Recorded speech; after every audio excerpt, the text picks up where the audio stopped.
बोलायचं तात्पर्य आहे की माझे आजोबा आज 70 वर्षापासून तिथं गठाई काम करतात. नंतर माझे वडील तिथं गठाई काम करतात.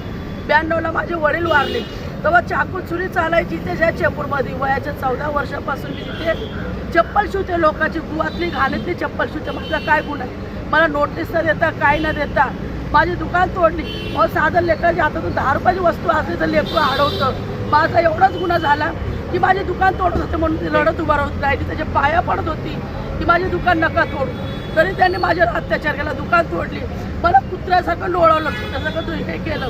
मी बेहोश पडली. नंतर माझ्या डोक्यात किती मारलं. आता माझी क्रिटिकल आहे. मी आता मला साईनवाले सोडत नव्हते, पण माझा समाज माझ्यासाठी इथं थांबला. समाजाच्या वतीने मी तिथे मेली तरी चालेल, कारण की माझा समाज मला घेऊन जातो. तिथं मी एकटी मरून काय फायदा नाही. या समाजाच्या बरोबर मी बघला. ज्यांनी तुमच्यावर अत्याचार केलेला त्यांच्यावर गुन्हा दाखल झाला पाहिजे. गुन्हा दाखल झालाच पाहिजे. सरकारमध्ये मुख्यमंत्री साहेबांना, शिंदे साहेबांना आणि सुनेत्राताई पवारला काय मागणी करत? तेवढंच मी त्यांना हातपाय तोडून मागणी करते. मी गरीब दुबळी आहे आणि प्रथम एकदम याची आंबेडकर बाबाची मुलगी आहे. साहेबांनी आमच्यासाठी, आंबेडकर साहेबांनी घटनाच्यासाठी नाही लिहिली की गोरगरिबांना त्रास होईल पुढे चालून, म्हणून त्यांनी संविधान तयार केला की माझ्या गरिबांना छळ व्हायला नको.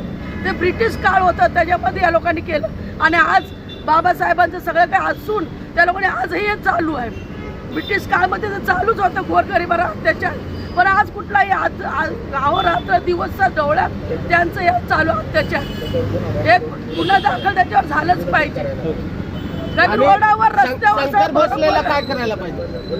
गुन्हा दाखल करायला पाहिजे. माझं मानहानीचं नाव आहे. मला रोडावर बेइज्जती केली, माझी निलंबित करायला पाहिजे. माझी रोडावर बेइज्जती केली. एका बाईची, कुठली बाई असू, रोडावर बसून केंद्रामध्ये बसणारी बाई असू, सगळ्याची इज्जत एकसारखीच आहे.